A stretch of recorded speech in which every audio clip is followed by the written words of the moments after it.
make sure y'all take this information and y'all learn from it, y'all grow from it, and y'all expand upon it. Now, if you're a musician, you probably gonna love this message because this is all about rhythm, all about movement, right? And understanding that Thoth is the thoughts, right? But Thoth is also the waveform, where he's the intermediary between all spaces, between what we call dark, evil, good, bad, all these different things. He is this intermediary between all these different spaces. In different cultures and different religions, you call them many different names for a god that is, or a deity or a entity that is literally the in-between space. And so what you're getting at is that Thoth brought these 7 hermetic principles, or these laws of the universe, for you to understand yourself, or the God body, or understand the different levels of consciousness that apply to you.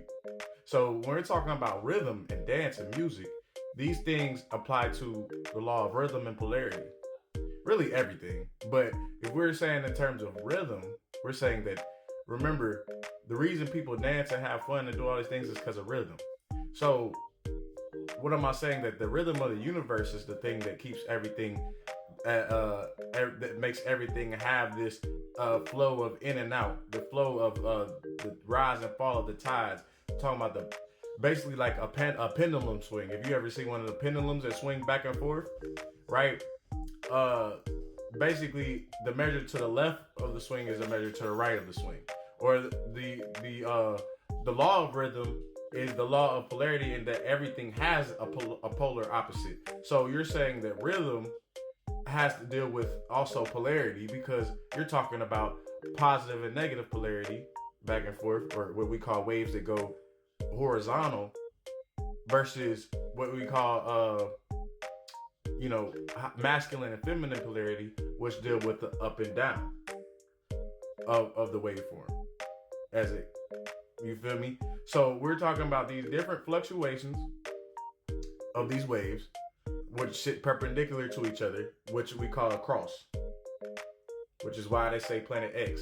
Because anytime you see Thoth, Melchizedek, you're dealing with planet X, because X is Nibiru. X is this middle place of the vision of how, Thoth brings this division of consciousness to bring back a unity of consciousness, because to bring things in creation is to have perspectives of light from different angles. So you're able to see things from multiple points of views. So when you're talking about, this is where you get, Newton, right? You even got Newton copying these laws from ancient texts, right? Because he says that every action has an equal and opposite reaction. In Western society, they embody this, the Egyptian doctrine, pretty much, that rhythm is manifested in measured motion of frequency waves. You feel what I'm saying? An ebb and flow, push and pull, high tide, low tide. The swing of the rhythm doesn't go to the extreme or the highest ends of the poles, meaning basically, as a wave comes out, it's not trying to go to the extreme end of whatever. A wave has to, come back in or go with the flow of the motion of energy. So basically, as I do something, if let's say I apply a force somewhere, it has to have an equal and opposite reaction of that force.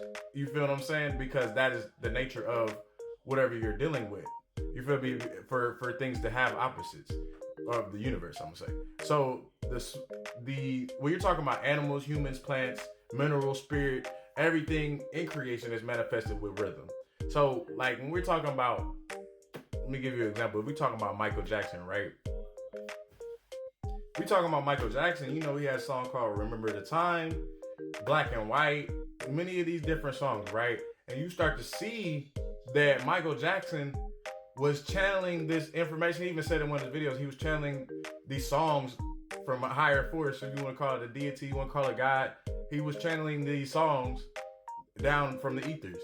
Because Michael Jackson is another aspect of what we call Tahuti. And I'm gonna let people try to get this, because Michael Jackson is Michael Jackson. But Michael Jackson also is a part of Tahuti, and Tahuti is also a part of Michael Jackson. I'm gonna let y'all figure that one out, because Michael is what? Michael is also Michael. Michael is Archangel Michael. Archangel Michael is also Melchizedek, which is also Thoth, which is also dealing with Michael Jackson, because Jack deals with the Joker. Joker deals with the archetype of the trickster, which deals with Thoth. Then you go to, or Loki, same thing. Then you go to, he's all over the tree of life. He is the tree. I'm not even gonna lie to you. And then you go to, but in terms of this Michael Jackson, you deal with Jackson. Jack to what? Jack to take something. Sun, meaning the sun. So the sun, Michael becomes the sun, or it becomes the star that shines, you feel me, in front of everybody. You feel me? And that's because Michael Jackson really was an embodiment of this being we call Tahuti in the physical realm, in terms of especially the musical ability, or what we call Heka, or magic. Understanding that magic is brought through tones of frequency. Same thing with Prince. Same thing. It's all the way. He was another one of those artists that was touched by, you feel me, the divine. You feel me? A lot of these artists that carry this divine energy or divinity, when they don't know themselves at a young age, they don't realize that they're actually of this larger intellect of being. That is why they're channeling this information of this music. And why do they make the songs they make that impact people in the way that they do in the world?